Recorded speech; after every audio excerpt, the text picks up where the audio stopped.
पुरुषोत्तमं वन्दे पुरुषोत्तमं वन्दे पुरुषोत्तमम। आलोचना प्रसंगे उपस्थित सभी दादा माँ को मेरा आनंदित जय गुरु।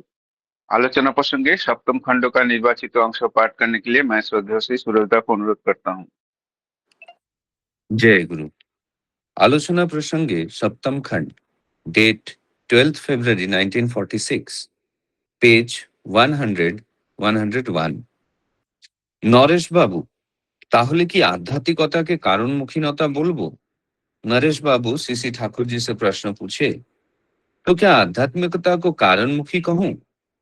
सीसी ठाकुर, সেই কারণমুখীনতা যদি কোনো ব্যক্তিকে আশ্রয় করে আত্মপ্রকাশ না করে তবে তা ম্যাথমেটিক্যালি গাণিতিকভাবে সম্ভব হতে পারে, কিন্তু অ্যাকচুয়ালি বাস্তবে হয় না। তাই এর বাস্তব मूर्ति চাই। सीसी ठाकुर जी नरेश बाबू के इस प्रश्न का उत्तर देते हुए कहने लगे, उस कारणमुखी को अगर किसी व्यक्ति के आश्रय करके आत्म प्रकाश न करे तो वो मैथमेटिकली यानी कि गाणितिक रूप से संभव हो सकता है, लेकिन एक्चुअली वास्तव में ये नहीं होता है। তাই এর বাস্তব इसीलिए इसका वास्तव मूर्ति चाहिए।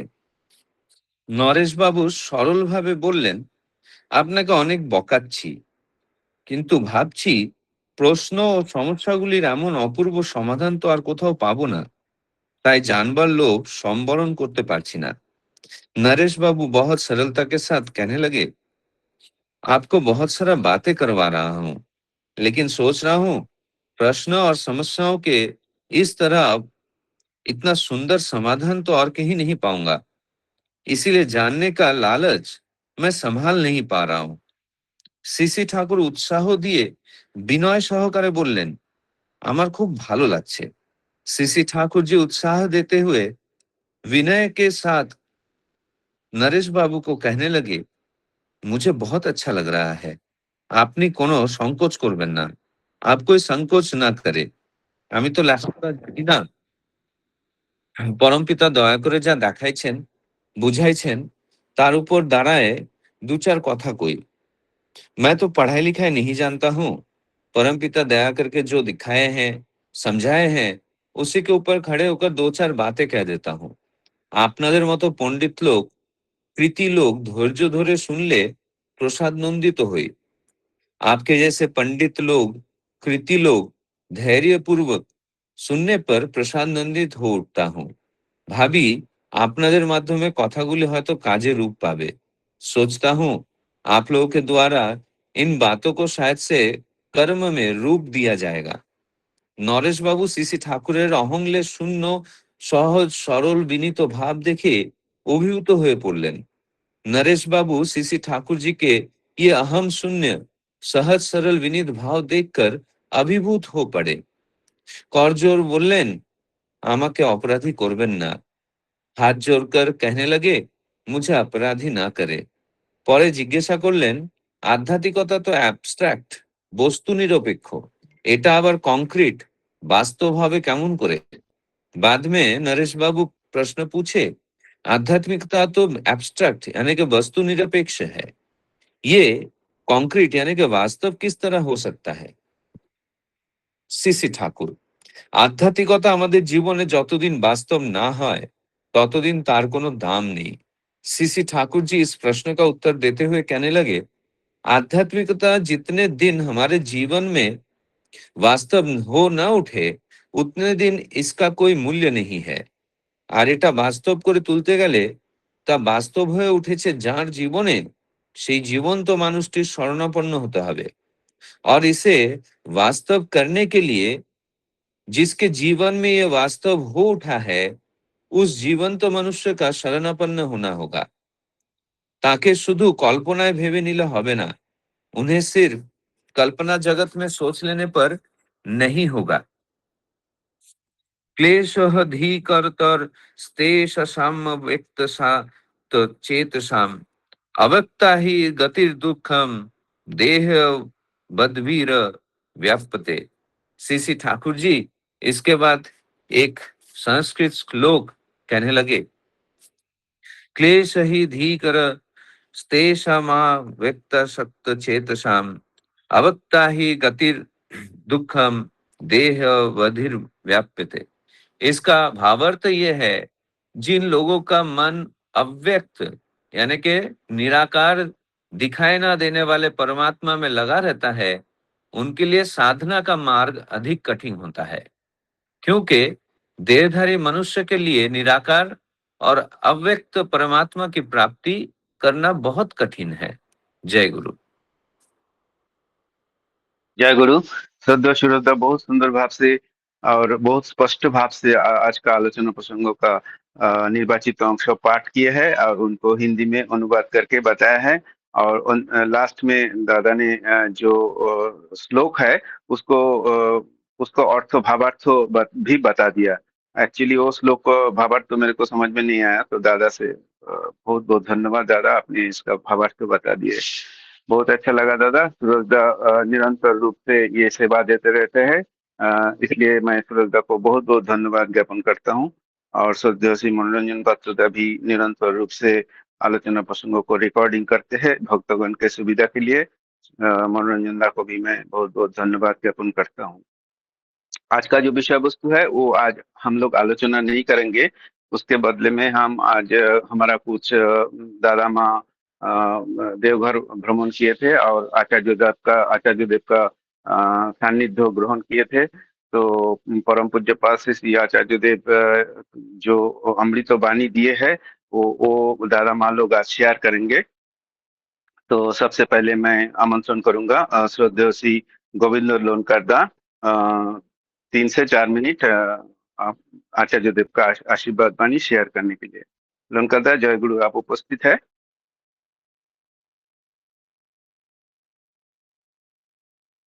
जय गुरु लोनकर दा, मेरे ख्याल से लोनकर दा उपस्थित नहीं है, तो मैं आमंत्रण करूंगा प्रोफेसर विजय कुमार दा को एक्सपीरियंस शेयर करने के लिए। जय गुरु दादा। विजय दा जय गुरु। जय गुरु दादा। वंदे पुरुषोत्तमं वंदे पुरुषोत्तमं वंदे पुरुषोत्तमं।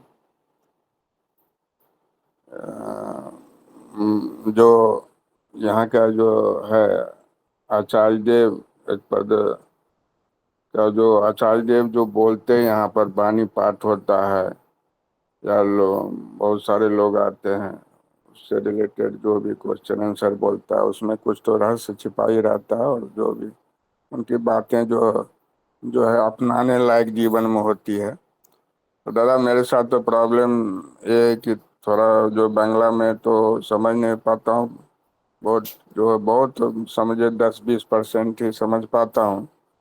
तो अभी जो है सभी लोग जो नोट डाउन, इसमें नोट डाउन बहुत इम्पोर्टेंट था, मैंने नोट डाउन नहीं किया, तो नोट डाउन जिन्होंने किया तो अच्छी तरह से बोलेंगे, और जो 6 to 8 जो उपलब्ध थे वो अच्छे से। मैं अभी कल की बात बोल रहा हूँ जस्ट। तो कल की बात में जो है कोई दादा जो है जो डायबिटीज शुगर का प्रॉब्लम के लिए कुछ बोल रहे थे, तो उसी में जो आचार्य देव वो बोले थे कुछ जो शुगर खाना छोड़ दिया, वो बोले सिर्फ शुगर खाने से छोड़ने से नहीं होगा सिर्फ बात, है ना, जीवन में जो है नियंत्रित करना पड़ेगा जीवन को, अपने जीवन को जो है, जो अनियंत्रित जीवन है ना, खान पान उठना बैठना चाल चलन जो भी है उसको जो है पूरा नियंत्रित करना पड़ेगा, तभी फायदा होगा। और दूसरी बात जो है स्टार्टिंग से ही जो है नियंत्रण कैसे होगा, नियंत्रण जो होगा जो है स्टार्टिंग से ही होता है, स्टार्टिंग एज से ही होता है। क्योंकि उन्होंने एग्जाम्पल दिया कि जो सीमेंट जिस तरह गीला सीमेंट रहता है तो उसी को शेप दिया जा सकता है, जब सीमेंट ये गाढ़ा हो जाता है फिर उसको शेप देना बहुत मुश्किल होता है। तो वही थोड़ा बहुत समझा दादा, मैं इतना ही बोलकर अपनी बात को समाप्त करता हूँ। जय गुरु। जय गुरु दादा। श्रद्धेय रूपसी माँ, जय गुरु माँ। डॉक्टर रूपसी मिश्रा माँ। जय गुरु दादा। जय गुरु। वंदे पुरुषोत्तम वंदे पुरुषोत्तम वंदे पुरुषोत्तम। ये मेरा भी दुर्भाग्य लगा कि मैं बांग्ला नहीं समझ पाती हूँ, लेकिन जो कुछ 1-2 लाइनें जो आचार्य देव हिंदी में बोले थे तो वो ये हमने सुना था कि एक बार वहाँ किसी से चर्चा चल रही थी, बहुत सारे ग्रुप में दादा लोग आए हुए थे, तो वो बोल रहे थे कि लोग बच्चों को बनाने के लिए परेशान हो जाते हैं कि उन्हें क्या बनना है, क्या बनना चाहिए। ये बताइए कि हम लोग परसों क्या खाएंगे? हम लोगों को पता है अपने टेस्ट के बारे में कि हम लोग परसों क्या खाने वाले हैं, या हमें क्या अच्छा लगेगा परसों? नहीं। लेकिन बच्चों से हम लोग ये उम्मीद करते हैं कि वो आगे जाके क्या बनेंगे।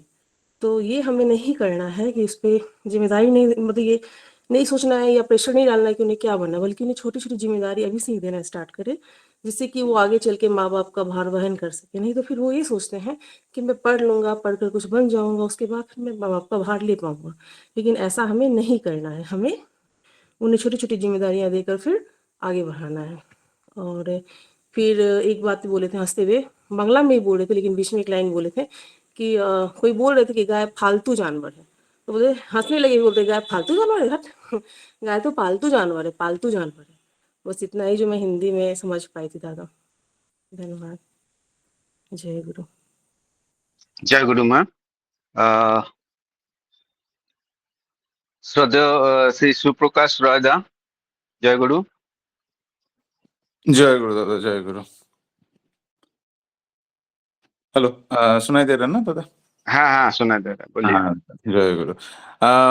अभी माँ बोल रहे थे, आई एम नॉट श्योर कि एग्जैक्टली ये टॉपिक पे बोल रहे थे कि नहीं, तो एक बार कंफर्म कर दीजिएगा, नहीं तो मैं कुछ और बोल लूंगा। एक माँ और एक दादा आए थे। वो माँ निवेदन कर रहे थे कि ये बच्चा वो थोड़ा भी बात नहीं सुनता।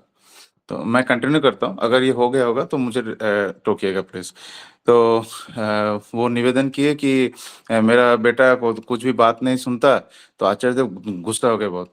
बोलते मैं जानता हूँ ये कुछ भी नहीं सुनेगा, आगे भी नहीं सुनेगा। मैं बोल के देता हूँ, मैं चाहिए तो लिख के देता हूँ, वो नहीं सुनेगा तुम्हारा बात। वो कुछ दिन बाद उसका शादी कराओगे तो तुम लोगों को छोड़ के वो चला जाएगा, अलग से रहेगा। और कुछ दिन बाद उसकी बीवी भी उसको धक्का मार के निकाल देगा, और वो फिर तुम लोगों के पास आके बोलेगा कि मुझे घर बार जो है वो लिख के दे दो। तो और तुम लोगों को भगा देगा। तो ये ऐसा ही करेगा। क्यों करेगा? क्योंकि तुमने उसको बचपन से कुछ सिखाया नहीं है। उसको एक बार भी वो जब पापा बचपन में जब पापा आते थे, क्या उसको बोला था कि पापा अभी आए, उन पापा का जूता जो है वो साइड उठा के साइड में रख दो? तुमने उसको बोला था कि उनको एक गिलास पानी पिलाओ?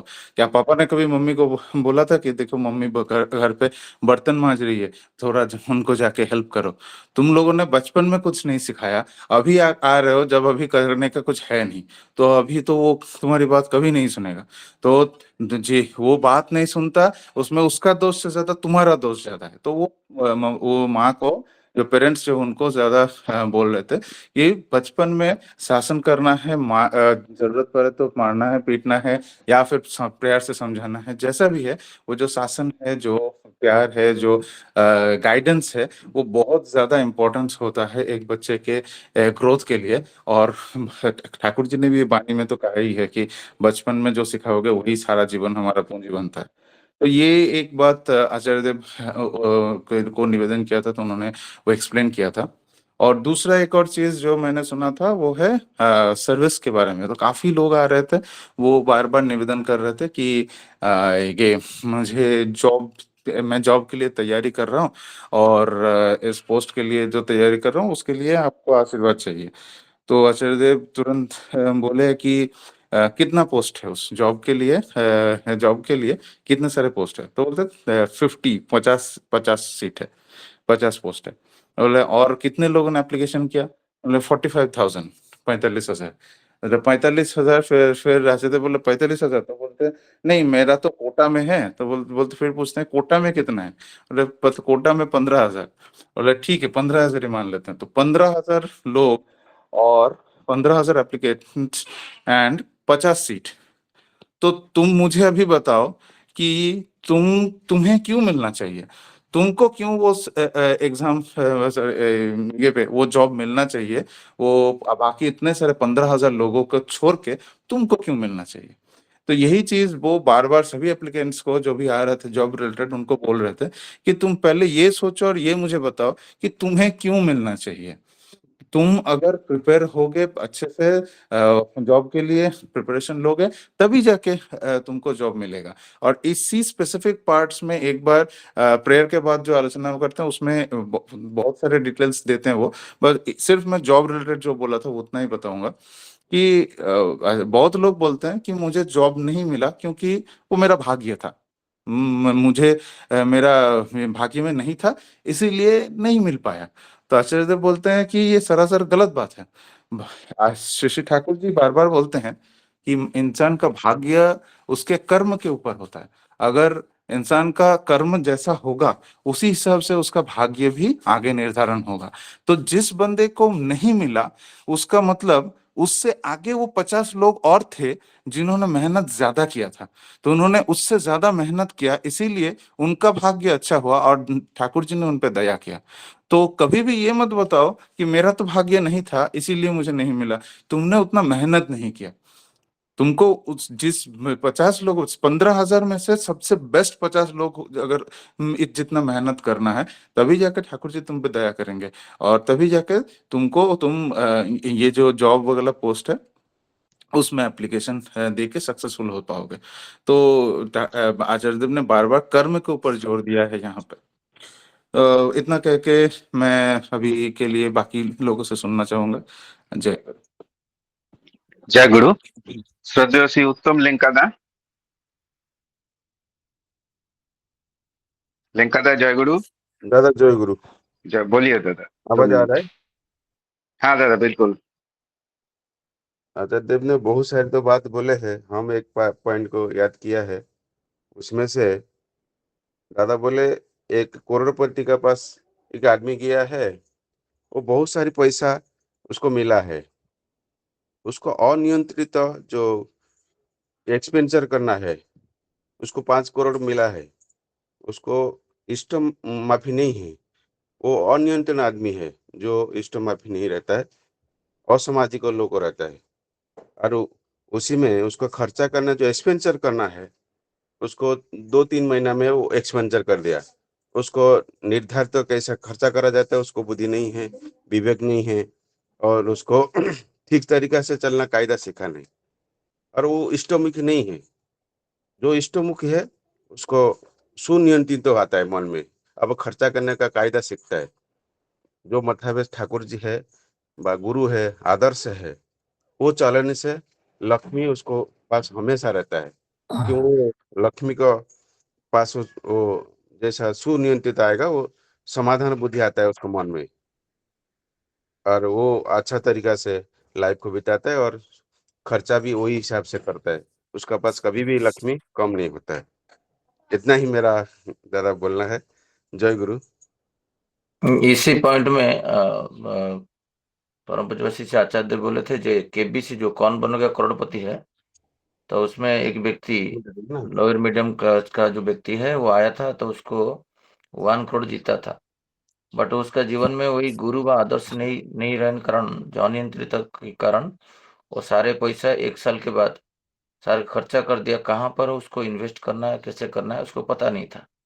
तो परम आचार्य बोले जे वो जो कटोरा लेके घूम रहा था, वही कटोरा लेके 1 साल के बाद, मतलब जो अवस्था में वो था, वो 1 करोड़ के मिलने के बावजूद वो फिर वही अवस्था में चला गया। तो जीवन में आदर्श व नारायण नहीं रहने से लक्ष्मी भी नहीं रहते हैं।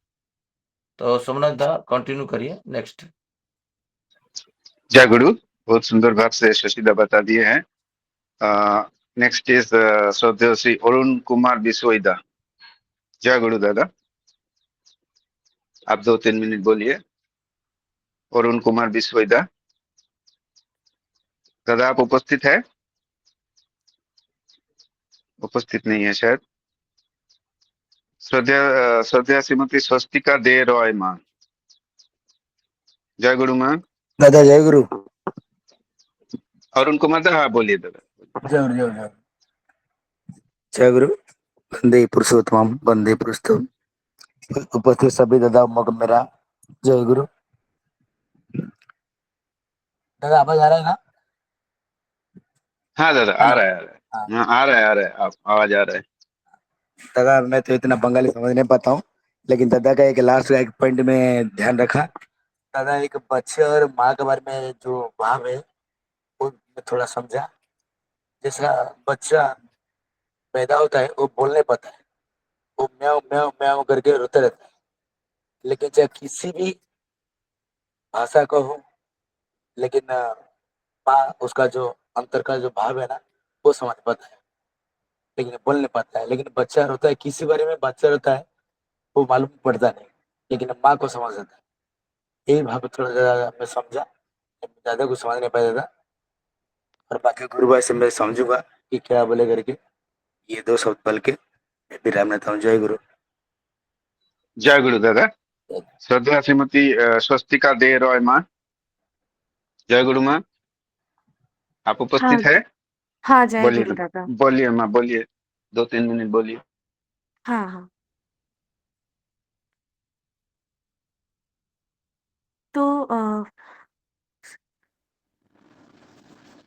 तो ऐसे ही दादा एक बार आचार्य देव एक बार एक विकृति विनायक विनायना नाम का एक जो ग्रंथ पढ़ा जाता है सुबह में, तो उधर बोल रहे थे कि স্বার্থ সিদ্ধি লাভ ও দম্ভ আর আশা নিয়ে যদি কেউ ঠাকুরকে ডাকে ताले कोनो लाभ है ना। मतलब स्वार्थ सिद्धि और खुद के लाभ और दम्भ लेके अगर कोई ठाकुर जी के पास आते हैं, तो खुद के सार स्वार्थ के लिए अगर कोई ठाकुर जी के पास आते हैं, तो ठाकुर जी कभी भी उसको उसके प्रार्थना को नहीं सुनते, कभी भी नहीं सुनते हैं। तो हमें हमेशा दूसरों के लिए हमें ठाकुर जी के पास आना होगा, और मतलब दूसरों के लिए ठाकुर जी के पास आना होगा, और हमें दूसरों के भलाई के लिए, स्वार्थ के लिए हमें बोलना होगा, हमें करना होगा। फिर जाके तुम अपने जीवन में वृद्धि होगा। और ऐसे ही फिर और एक जगह पे बोल रहे थे कि मानहानि के डर में अगर कोई ठाकुर के पास, मतलब मानहानि के डर में अगर कोई अहंकार करे, मतलब मानहानि होने के डर में अगर कोई अहंकार के कारण कोई ठाकुर जी के पास ना जाए, या फिर जो ठाकुर जी के बारे में हमें सिखा रहे हैं उसको इग्नोर करे, या फिर उसका बात ऐसे ही टाल दे, तो उसके जीवन में वृद्धि कभी भी नहीं हो सकता है। और एक बात आचार्य देव बोल रहे थे कि धर्म धर्म और रिलीजियन मतलब क्या है। वो दो बोल रहे थे कि धर्म और रिलीजियन दो बहुत ही सेपरेट चीज है। रिलीजियन मतलब है पुनरावृत्ति, मतलब जो सदियों से चलते आ रहे हैं। और धर्म मतलब है एग्जिस्टेंशियल ग्रोथ। एग्जिस्टेंशियल ग्रोथ मतलब बेचे थाका एंड बेड़े उठा, जिंदा रहना और जीवन में आगे बढ़ना। तो जो वो आचार्य देव यही बोल रहे थे कि धर्म मतलब धर्म और विज्ञान के बीच में कोई डिफरेंस नहीं है। मतलब जो मतलब धर्म जिसमें युक्ति है वही धर्म है।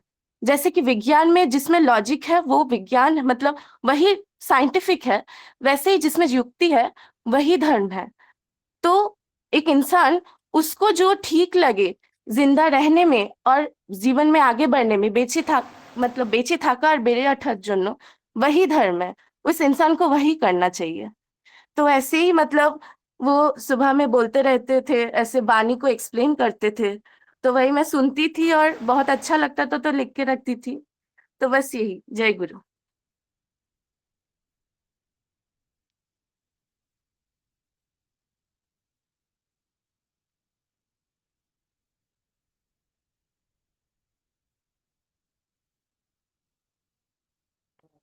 सोमनाथ दा। हाँ, जय गुरु दादा, जय गुरु। जय गुरु। अभी ओपनली कोई शि- जो हमारे मुंबई से 100 लोग गए शिवम थे। गिरिदा, शिवम गिरिदा। जय गुरु, शिवम गिरिदा। जय गुरुदा। बोलिए दादा। हाँ, थोड़ा आवाज फंस रहा है फीवर की वजह से, सॉरी। मेरा मतलब हालांकि वहाँ दादा तो बंगाली में बोल रहे थे, तो मुझे बंगाली समझ नहीं आ रहा था, बट मेरा जो एक्सपीरियंस है मैं अपना शेयर कर रहा हूँ।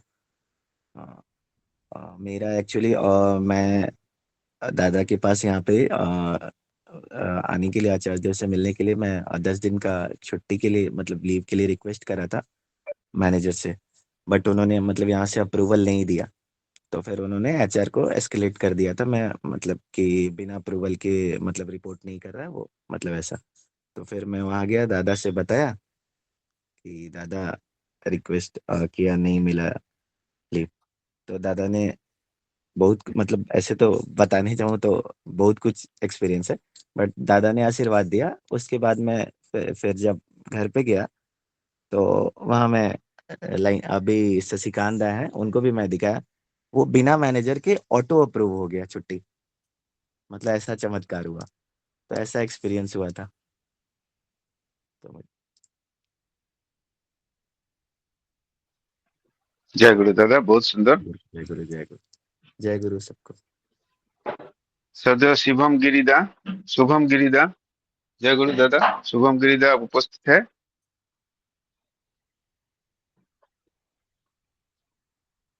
शुभम गिरिदा उपस्थित नहीं है। तो स्मिता साहू माँ उपस्थित है? स्मिता साहू माँ, जय गुरु माँ। दादा मैं हूँ, लेकिन मैं थोड़ा बिजी हूँ दादा। अच्छा, मुझे थोड़ा और बाद में 10 बोलेंगे। मिनट्स अच्छा, लगेगा। हाँ हाँ। Okay okay. और कोई बोलना चाहेंगे इसका बीच? जय गुरु। नहीं तो शशिकांत तो दादा आप शुरू कर दीजिए।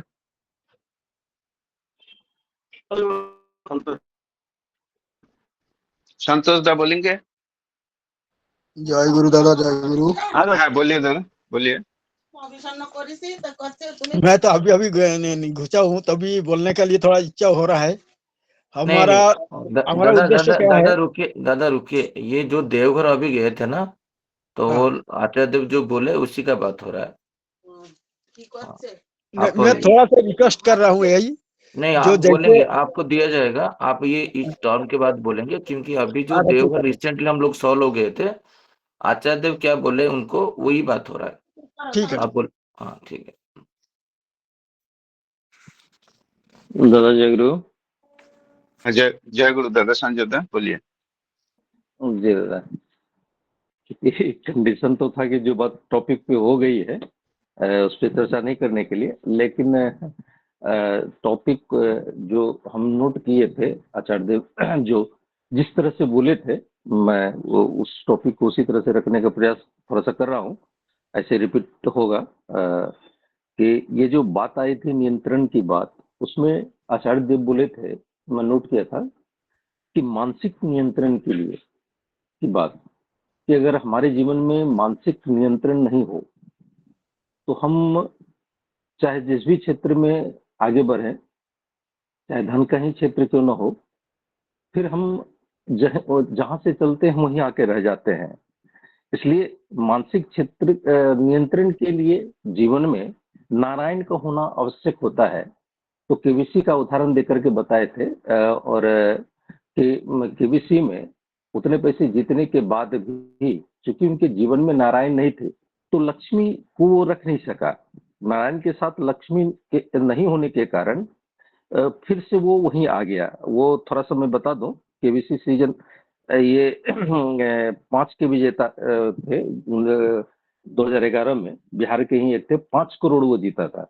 और नाम मैं नहीं बताऊंगा, लेकिन उनका वित्तीय प्रबंधन और गलत निवेश के कारण वो क्या किए थे, थोड़ा सा विशेष जानकारी दे देता हूँ, के कारण वो धन गंवा बैठे थे। वो फिल्म बनाने का शौक हो गया, जहां तहां दान कर दिए, गलत ढंग से उनको उनके दोस्तों ने पैसे उधार पे ले लिए, सारा कुछ कुछ ही वर्षों में, 1-2 वर्ष में वो 5 का 5 करोड़ वो अपने जगह आ गया। और आचार्य देव बोले थे कि जो कटोरा उनके हाथ में था फिर वही आ गया। तो कहने का मतलब है कि हम जो कुछ भी करें, यदि हम नारायण को अपने जीवन में लेकर के चलते हैं, तब क्या होता है कि हमारे जीवन में नियंत्रण आता है। नियंत्रण मतलब ठाकुर आचार्य देव बता रहे थे कि अनुशासन को मान करके चलना, ये शब्द वो जोड़े थे। क्योंकि बंगला में ये शब्द था तो हम हिंदी में नोट कर रहे थे कि अनुशासन को मान करके चलना। ठाकुर का जो अनुशासन है, अनुशासन मतलब उनका जो विधान है, विधि है, उसको ठीक ठीक जीवन में जजन जादन इष्टवृत्ति स्वस्तनि सदाचार को ठीक ठीक उनको अपने जीवन में पालन करके यदि हम चलते हैं, तो नारायण को साथ लेकर के चलते हैं, फिर हम उस लक्ष्मी को कैसे नियंत्रित कर सकेंगे, ये भी हमारे साथ में आता है। जय गुरु दादा। जय गुरु दादा, बहुत सुंदर भाव से दादा ने बताया है कि नारायण नहीं रहने से लक्ष्मी भी नहीं रहते हैं। बहुत सुंदर, एकदम अहम बात है ये। जिसका जीवन में नारायण नहीं है उसका लक्ष्मी भी नहीं रहेगा। बहुत सुंदर। दीपक मंडल दा हैंड रेस किए है। दीपक मंडल दा कुछ बोलेंगे? जय आचार्य गुरु देव दादा। का आचार्य देव का जो अमृत वाणी है उसका बारे में ही बोलना है। जय गुरु जय गुरु। दादा अभी तो मैं तो रिसेंटली नहीं गया था, पर इसके 1 मंथ पहले हम लोग मनीष दा के साथ में हम लोग गए थे। तो उस वक्त भी दादा ने एक बानी बोला था, वहां पर बानी पाठ हुआ था, उस पर से दादा ने विश्लेषण करके बोला था कि ग्रह दोष के ऊपर उन्होंने बात किया था। ग्रह दोष, ग्रह दोष मतलब क्या है कि उन्होंने कहा कि हम लोग जो ग्रहण करते हैं वो है ग्रह दोष। मतलब आप क्या चीज आपके जीवन में ग्रहण कर रहे हो उसके ऊपर आपका जीवन है। हम लोग यदि गलत चीज ग्रहण करते हैं तो हमारा हम गलत दिशा में जाते हैं। आप यदि आपके जीवन में अच्छी चीज को यदि ग्रहण करते हो तो आप अच्छे जीवन की तरफ आप अपने आप को लेकर जाते हो। और इस पर बोला कि ग्रह जो है ये हम लोग कब तक देख पाते हैं, जब तक अंधकार होता है। जब सूरज का उजाला आता है, जब सूरज उगता है तो हम लोग ग्रह देख नहीं पाते, जो ग्रह नक्षत्र जो है। तो इसी तरह से यदि हमारे जीवन में अंधकार है तो हम वो ग्रह दोष को अपने जीवन में हम देख पाते हैं।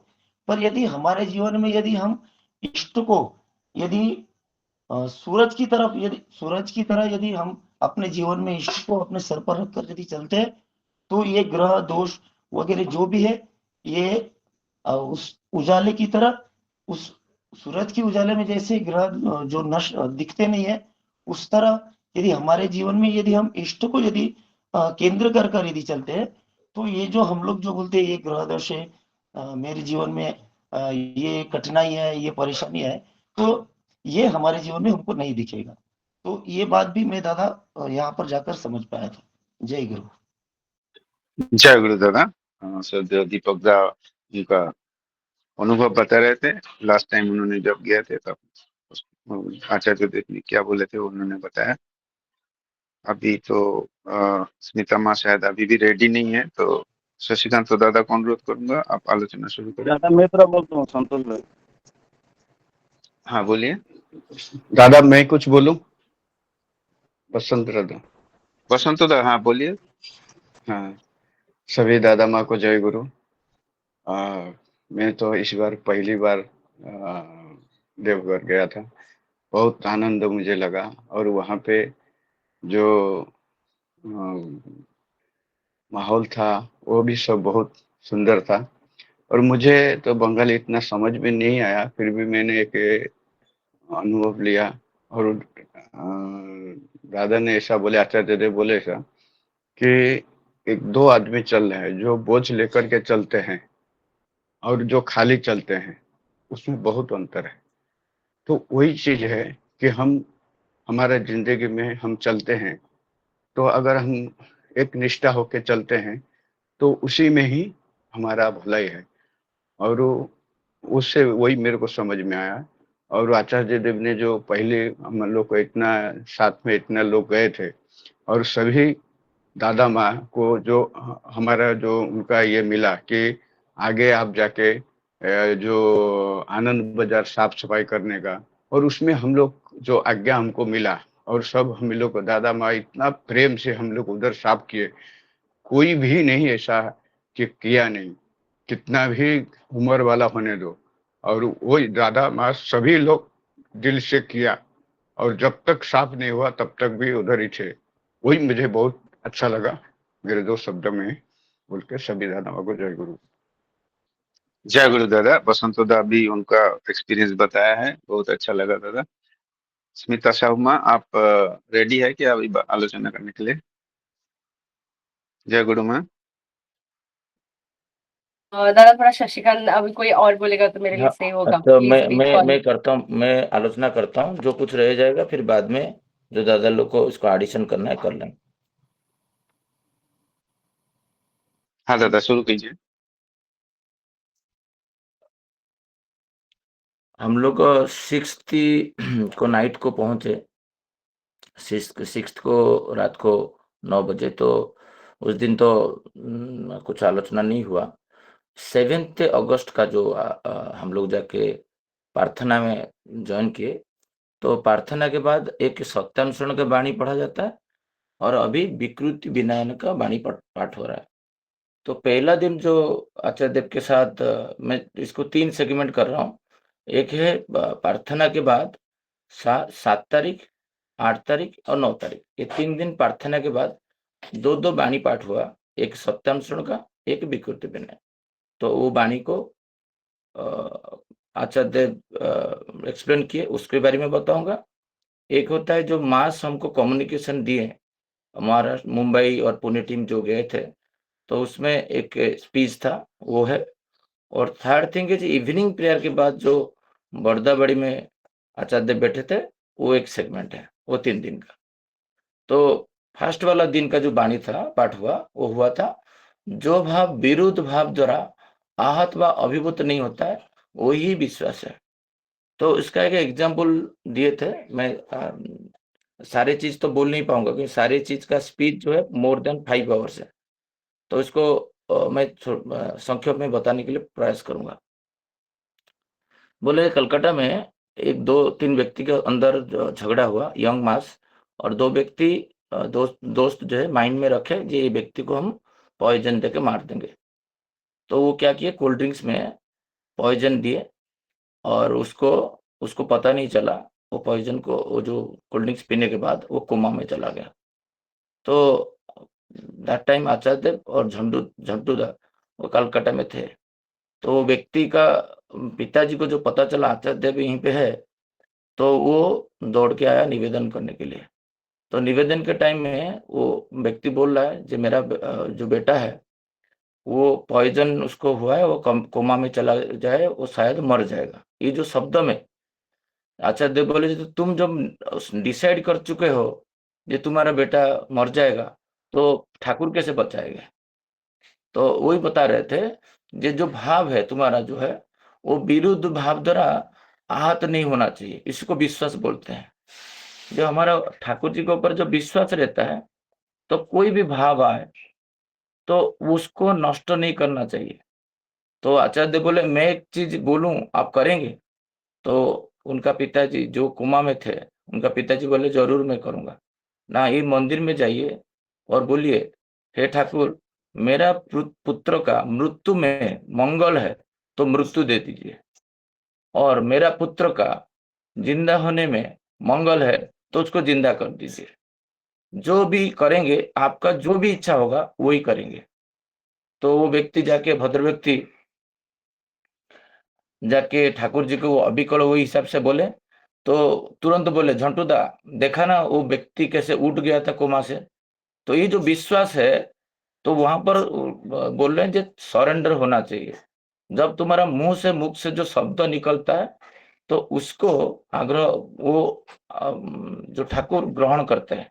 आप जैसे बोलते हैं मेरा बेटा बचेगा नहीं, तो वो तथास्तु हो जाता है, और आपका बेटा जिंदा है तो तथास्तु हो जाता है। तो तुम्हारा विश्वास कोई भी विरुद्ध द्वारा आक्रांत नहीं होना चाहिए। ये और बहुत सारा बातें हुआ था, वो मैं उसमें जा ही नहीं रहा हूँ।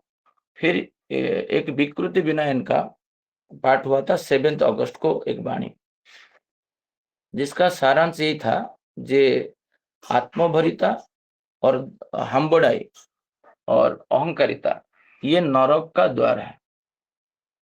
तो नहीं, ये सॉरी, अपमान बोध जो होता है, अपमान, तो अपमान बोध, आत्मभरिता और हम बड़ाई ये नरक का द्वार है।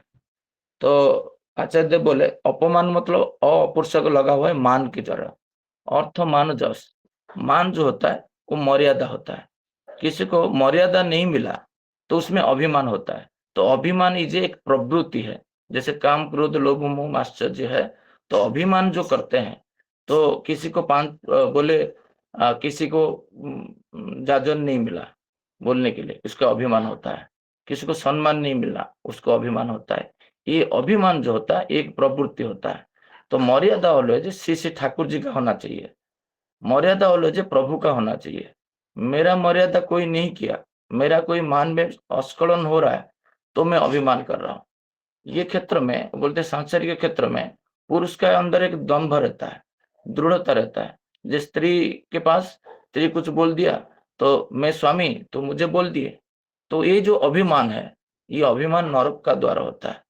और वो बोले और एक चीज बोले, मर्यादा हानि का भाव अपमान बोध करना, सामान्य अपमान में टूट पड़ना, स्वार्थ में ये इसको स्वार्थ बुद्धि में अपमान क्या करता है, स्वार्थ बुद्धि संपन्न सृष्टि करता है इंस्टेड ऑफ इष्ट बुद्धि। सामान्य हानि के कारण किसी को आसन नहीं मिला, वो भी अपमान बोध करके खुद को ये करता है। अपमान मतलब मान के तरफ आचार्य बोले मूविंग टुवर्ड्स ईगो, ये वर्ड यूज के। मूविंग अपमान means ego, moving towards ego, ये अहंकार को बढ़ावा देना। तो ये बातें बोले। फिर बोले जे उसके अंदर समाधानी कर्म नष्ट हो जाता है, सॉल्विंग सेंटर माइंड नहीं रहता है।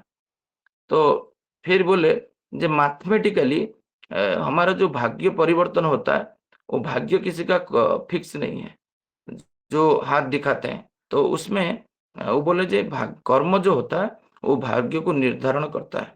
तो आप भाग्य के पीछे हाथ दिखा के बैठ मत जाइए, तो उसमें कोई फिक्स नहीं होता है। तो भाग्य को आप चेंज कर सकते हो जब इष्ट पथ में आप रहोगे निरंतर रूप से। फिर एक बात बोले जे जो माँ होते है, एक बात आया जे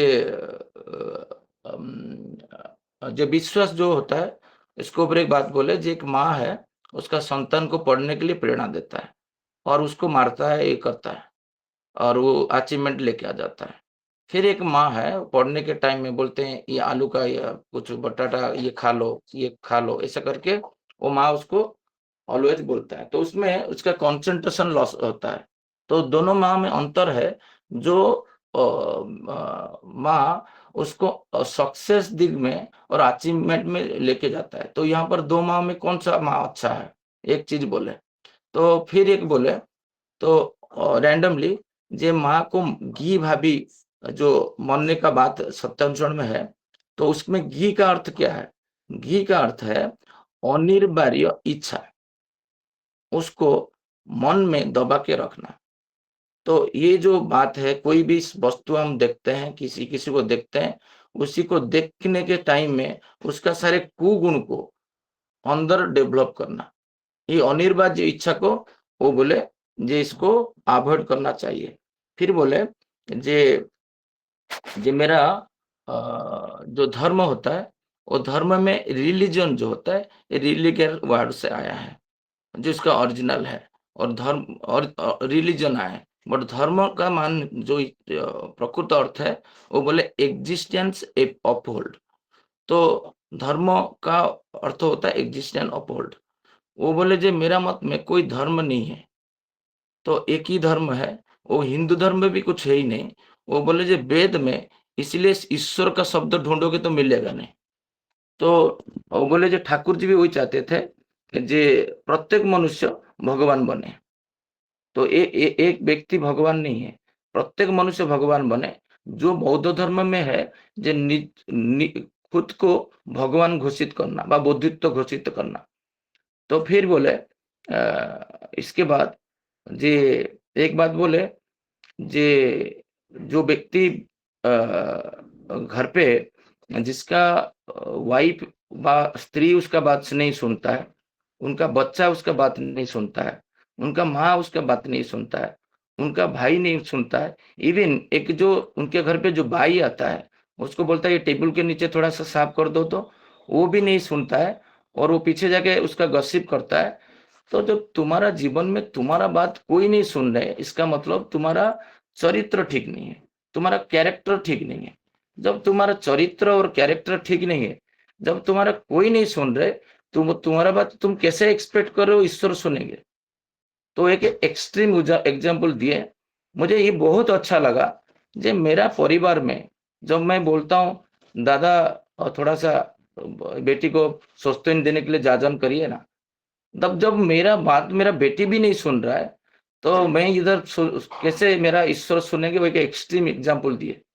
बोले रामचंद्र जी का वो उनका पिताजी का बात सुने, कोई आर्गुमेंट नहीं किए, और उनका पिताजी को सम्मान देने के लिए वो 14 वर्ष चले गए। और उसके बाद बोले और ही एंड सी, ही मतलब लक्ष्मण एंड सी मतलब सीता माँ, मस्ट टू लिसन, किसको? ना रामचंद्र को सुने। क्योंकि जब तुम्हारा पुरुष होके एक इष्ट को तुम नहीं सुनोगे, तो इष्ट के पथ में नहीं चलोगे, तो तुम नियंत्रित नहीं हो। तुम्हारा पत्नी तुमको सुनेगा नहीं, तुम्हारा बेटा सुनेगा नहीं, तुम्हारा परिवेश सुनेगा नहीं, तुम्हारा मैनेजर सुनेगा नहीं, कोई तुमको नहीं सुनेंगे। रामचंद्र सुने थे, इसलिए सीता देवी सुने और वो उनके पीछे पीछे चले गए, और लक्ष्मण भी उनको सुने और पीछे पीछे। बात है इधर जे तुम इष्ट निष्ठ हो कि नहीं, और तुम सुन रहे क्यों नहीं? तुम जब ईश्वर को सुन रहे हो, ठाकुर जी का बातें को मान रहे हो, तो तुम्हारा बात सब लोग को मानेंगे। ये बातें बोले। फिर इसके बाद बोले जे सेकेंड फर्स्ट डे में का जो इवनिंग था, उसमें एक आईआईटी प्रोफेसर आए थे उड़ीसा से। तो वो ठाकुर जी का सहप्रति ऋतिक थे, और उनके साथ डिस्कशन होते होते मैं पूरा आचार्य देव के करीब बैठा था। तो आचार्य देव के हाथ में कुछ पेपर था। वो बोले जी आपको पता है जी आईआईटी स्टूडेंट क्यों ज्यादा और मेडिकल स्टूडेंट आजकल सुसाइड कर रहे हैं? तो उसका मुख्य कारण स्टूडेंट नहीं है, उसका मुख्य कारण है इंफीरियरिटी कॉम्प्लेक्स। ठीक है, तो ये इंफीरियरिटी कॉम्प्लेक्स कौन क्रिएट करता है? जब एक क्वेश्चन करता है कोई स्टूडेंट आईआईटी प्रोफेसर को, तो आईआईटी प्रोफेसर क्या करता है? सोचता है जे क्या मुझे तुम चैलेंज कर रहे हो? तो उसके अंदर एक इंफीरियरिटी कॉम्प्लेक्स है प्रोफेसर के अंदर, और वो बोल रहा है जे और सेकंड पॉइंट बोले उसको लग रहा है क्या मैं इतना सिंपल पढ़ा रहे हो और आप मेरा बातों को आप समझ नहीं पा रहे हो? तो उसके अंदर इंफीरियरिटी कॉम्प्लेक्स है प्रोफेसर के अंदर, तो उसको क्वेश्चन करने नहीं दे रहा है। और यही डर में वो धीरे धीरे क्वेश्चन करता नहीं, और उसके अंदर कॉन्फ्लिक्ट क्रिएट होता है, और उसको विभ्रांत पथ में लेके चला जाता है।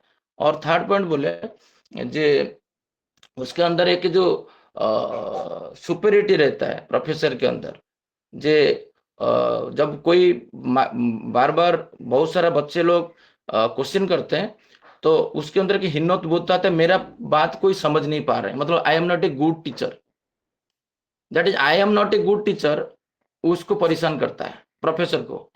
तो बच्चे लोग जो बार बार क्वेश्चन करने से उसको डोमिनेट करता है। तो यहाँ पर टीचर जो है होता है, वो टीचर सबका बात सुनना चाहिए और उसको बताना चाहिए। जब तक वो क्लैरिटी नहीं होता है, और यही गुट बन बन के उसको प्रेरणा देता है जे खुद को नष्ट करने के पथ में। ये एक बात बोले। फिर आया जे पुणे मंदिर का बारे में 7 अगस्त को बोले जे तुम लोग तुम्हारा सर्वस्व दे के ईश्वर को परिपूर्ण करना चाहिए। तुम्हारा तो मेन देखा मैं जो पुणे श्री मंदिर का इनाग्रेशन और महाराष्ट्र उत्सव जो पुणे में अभी 29 नवंबर को होगा, परम पूज्य श्री आचार्य देव का एक ही लक्ष्य वर्तमान है, कोई लक्ष्य अभी नहीं है हमारे लिए, एक ही लक्ष्य है, उसी को सार्थकता करना। वो एक ही एजेंडा बोले, मैं जितना समझा एक ही एजेंडा है जी अभी महाराष्ट्र उत्सव और पुणे मंदिर का इनाग्रेशन। तो वो बोले हर सोसाइटी में जाके जो कम्युनिटी हॉल है वहां पर कम्युनिटी हॉल बुक करके चेयरमैन सेक्रेटरी ट्रेजरर जो सीएसटी मेंबर है उनको बुला के पूरा सोसाइटी कैसे वो मंदिर के में आए उत्सव का दिन, वो व्यवस्था अभी से शुरू करने के लिए। फिर बोले जे एक मेल डांसर आया, तो ओडिसी डांसर, तो वो बोले जे तुम जितना भी लाइफ में करो, बट जब डांसिंग कर रहे हो तो उसमें एक गाना ऐसे लगाओ बैकग्राउंड में, जो गाना पूरा रिप्रेजेंट करे ठाकुर जी का जीवनी को। तो तुम जो भी कुछ कर रहे हो, तुम्हारा जीवन रिप्रेजेंट करे ठाकुर जी को, ये बात बोल रहे हैं। तो फिर एक सेकेंड डे में जो 8 अगस्त का था, तो एक सत्यान सुन का वाणी पाठ हुआ था, विश्वास नहीं रहने पर दर्शन कैसे होगा, ये वाणी था। तो आचार्य देव बोले दर्शन का मतलब क्या है और देखा का मतलब क्या है। पहले विश्वास से पहले बोले मैं दर्शन को बताता हूँ आपको। दर्शन और देखा, ये दो में फर्क है। देखा कैसे होता है ना, गाय जब घास खा रहा है, वो घास को देख के खा रहा है। क्या आप लोग गाय को दार्शनिक को बोलोगे कि फिलोसोफर बोलोगे? तो जो लोग बैठे थे आगे वो बोले नहीं। क्यों ना, गाय का देखा हुआ, दर्शन नहीं हुआ। तो दर्शन और देखा में क्या फर्क है ना, दर्शन में रहता है जो कोई चीज देखते हो उसको विश्लेषण करना, वो ज्ञान में लाना, और उसको अंदर ठीक कौन सा है और भूल कौन सा है उसको परखना। तो दर्शन के अंदर एनालिटिक्स रहता है, विश्लेषण रहता है, विवेचना रहता है, और उसको मिला के वो इष्टो माफिक है कि नहीं, तो उसमें आप चल सकते हो कि नहीं, ये सब आता है। तो देखा में क्या होता है, तो देखा में ओनली वन साइडेड होता है। तो ये बातें बोले जे, तो आपका जो विश्वास है, जैसे हिसाब से विश्वास करोगे, आपका दर्शन भी उस हिसाब से होगा, आपका सोचना भी उस हिसाब से होगा, विवेचना भी उसी हिसाब से होगा। फिर बोले जे स्वामी बहुत टाइम स्वामी स्त्री में झगड़ा होता है। क्यों होता है? बिकॉज ये अभिमान। देखोगे अभिमान बहुत सारे लोग के पास है, तो छोटा छोटा बात में वो निकल जाते हैं, रूठ पड़ते हैं। तो इसका मतलब समझ लेना, उसके अंदर एक अभिमान बोध है, जो मुझे मान नहीं दिया, मेरा बात नहीं सुना, मैं बोला वो नहीं किया। तो स्वामी भी वही सोचता है स्त्री के पास। तो स्वामी स्त्री के जो परम शत्रु है वो अभिमान है। तो अभिमान मतलब अपुरुष से मानो, तो ईगो के प्रति जाना, मान मुझे नहीं मिल रहा है इसलिए मैं अभिमान कर रहा हूँ। तो वो बोले प्राधान्य जो होता है अभिमान का, वो होता है मर्यादा। तो जब मर्यादा आप सोचोगे उनका मतलब इष्ट का हो, तो आपका ये अभिमान नहीं रहेगा। क्योंकि इष्ट प्रतिष्ठा में मेरा मान क्यों चाहिए, मुझे मान नहीं मिला तो इसमें मैं विमुख हो जाओ, ये तो स्वार्थपरता है। तो फिर बोले जे अभिमान में है आत्मभरी। ये आत्मभरी में दो शब्द है, एक है आत्मा मतलब अहम, भर मतलब भरी मतलब भरण।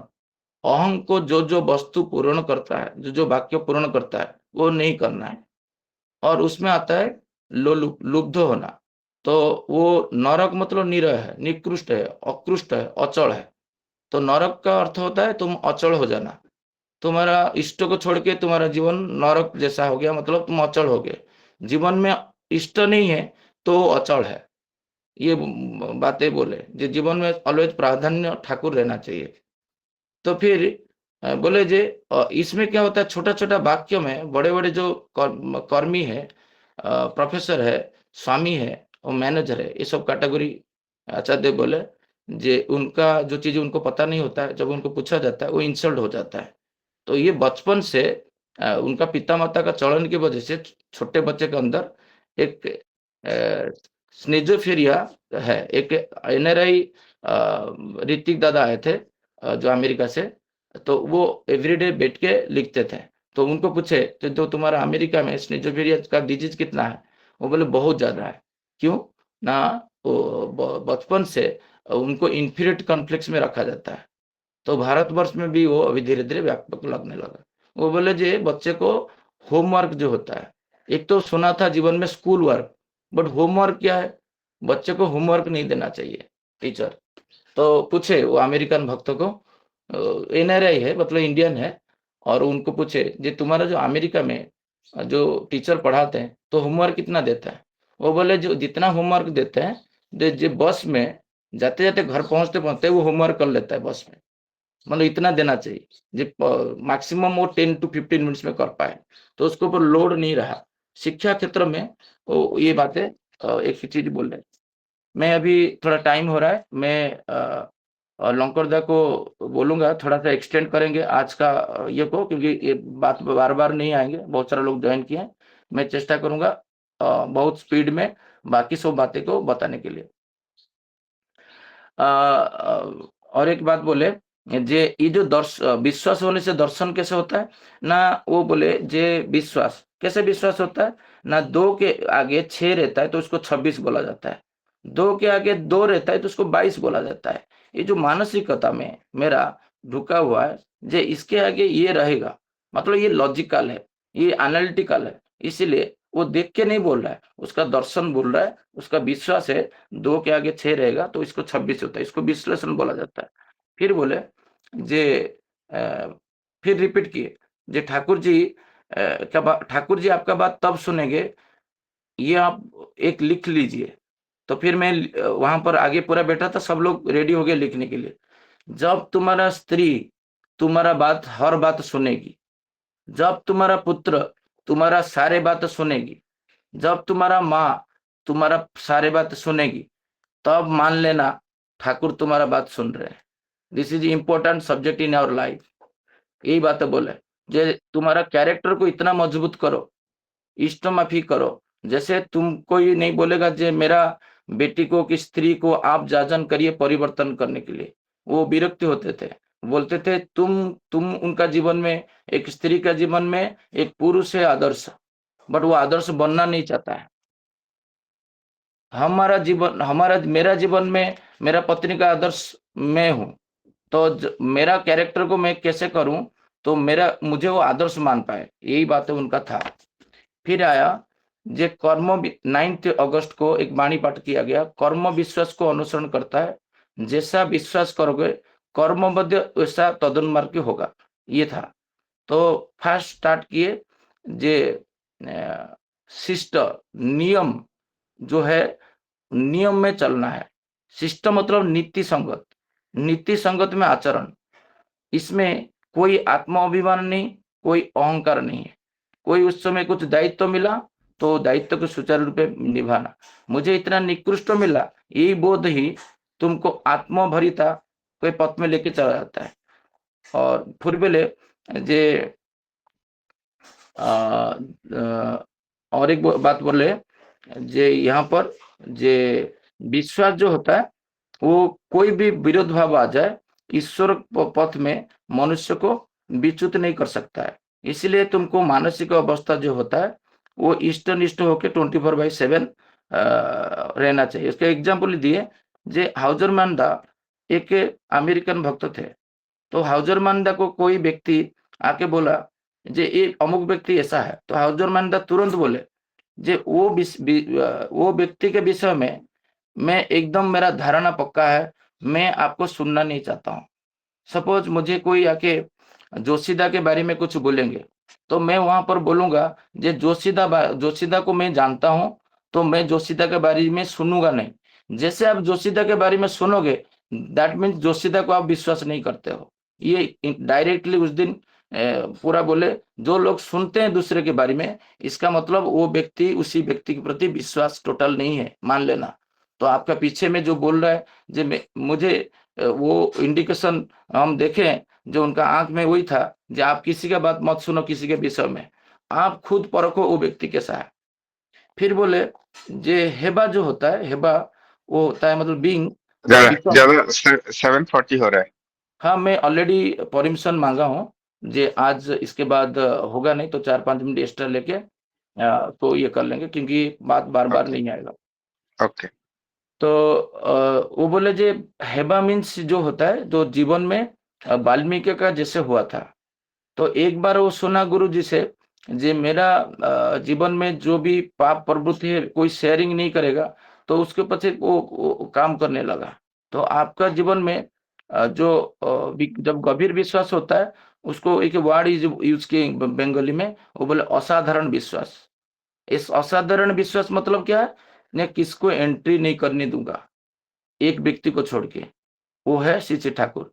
तो जब ठाकुर जी को आप मानोगे तो फिर आप जगत को मानोगे। वहां पर एक डिस्क्लेमर दिए, कुछ लोग बोलते हैं जे मैं आचार्य देव को मानता हूँ, ठाकुर जी को मानता हूँ और किसी को नहीं मानता हूँ। आचार्य देव बोले जे इसमें स्टेटमेंट में जो बोलता है तो इसका मतलब वो किसी को नहीं मानता है, ना आचार्य देव को मानता है ना ठाकुर जी को मानता है।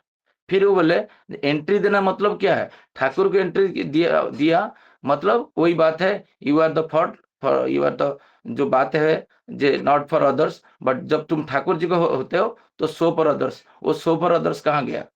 कैसे आप बोल सकते हो मैं किसी को नहीं मानूंगा? तो यही बात है, इसका मतलब किसी को नहीं मान रहे हो तो फास्ट वाला बातें ये हुआ।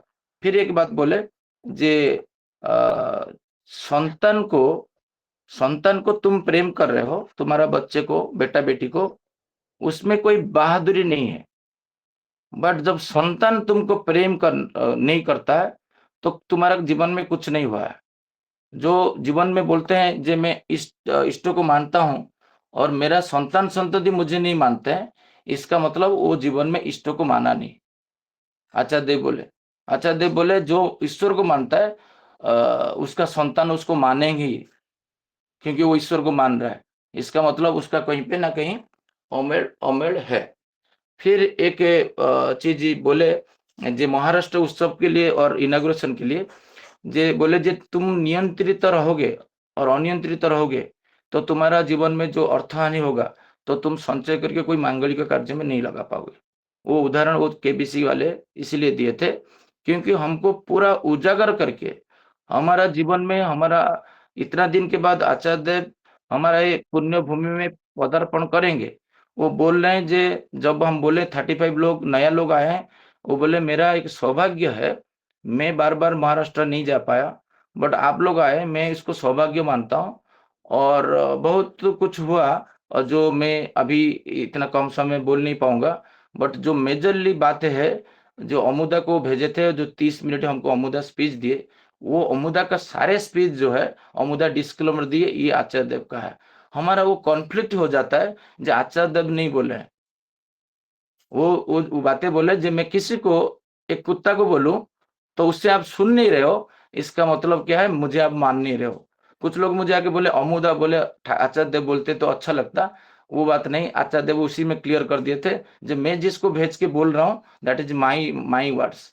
तो अमुदा जो स्पेसिफाई किए थे उसमें था जे आप पूरा जो फोकस है व्यक्तिगत साधन भजन और ये महाराष्ट्र उत्सव के ऊपर जो हम लोग मैक्सिमम लोग को लेके चले, जो वहां पर लेके आए, जो उनका इच्छा है वो इच्छा है जो मैक्सिमम लोग को उद्बुद्ध कर सके, तो उनका इच्छा यही था। तो मैं चाहूंगा एक दो लाइन स्मिता माँ जोड़ेंगे तो फिर हम वाइंड अप कर लेंगे, क्योंकि ये थोड़ा सा एक्सेप्शनल है, हमको टाइमली क्लोज करना चाहिए था। बट थोड़ा सा 4-5 घंटा स्पीच को ये माने 20 मिनट में कॉन्साइज करना तो मेरे लिए थोड़ा सा ये हो रहा था। बहुत सारा और भी माइंड में आ रहा है बट मुझे समय हो चुका है, इतना बोल के मैं ये जय गुरु सबको। जय गुरु दादा। स्मिता माँ आप बोल पाएंगे कुछ? जय गुरु माँ।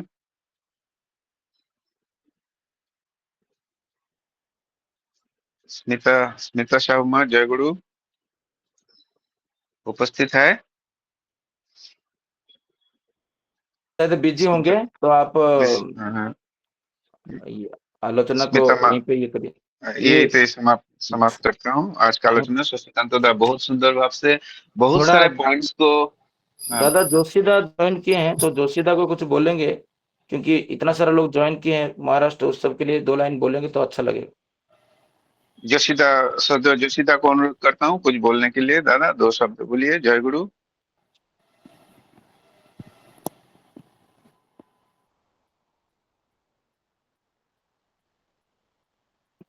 दादा जय गुरु। हेलो। जय गुरु। जय गुरु। ଖାଇଲି ଭଜା कौन बोल रहे हैं? ଡାଲମା ଭଜା କାକୁଡି ସାଲାଡ रंजीता माँ बोल रहे हैं क्या? ଆଉ ଏଇ ଯୋଉ हाँ ଇଏ दादा, और ଦେଲା किसका माइक्रोफोन है? कौन बोल रहा है? मैं बोल रही थी, रश्मिता जेना माँ बोल रही थी। हाँ बोलिए। हाँ, लास्ट में जब सब लोग मानिकपुर गए थे तो मैं और मेरी बेटी नहीं गए थे उस दिन, तो पूरा जितना टाइम आचार्य बैठे थे स्टार्टिंग से एंडिंग तक तो बैठे थे। तभी सब लोग तो आलोचना किए आचार्य देव के बातें।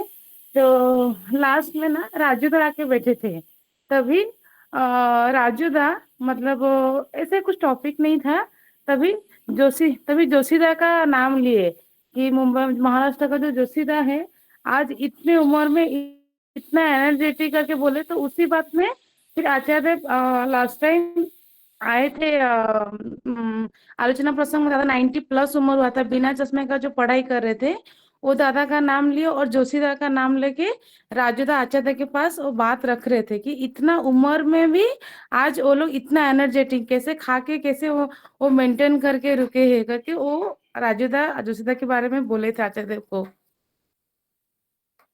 जय गुरु। जय गुरु माँ। मेरे ख्याल से सभी दादा माँ ने अपना एक्सपीरियंस शेयर किया है, तो आज का आलोचना यही समाप्त करते हैं। अब सभी दादा माँ को जय गुरु। जय गुरु सभी जय गुरु, जय गुरु। जय गुरु, जय गुरु। सभी दादा को जय गुरु, जय गुरु, जय गुरु। दादा माँ को जय गुरु। सभी दादा माँ को जय गुरु, सभी दादा माँ को जय गुरु, जय गुरु।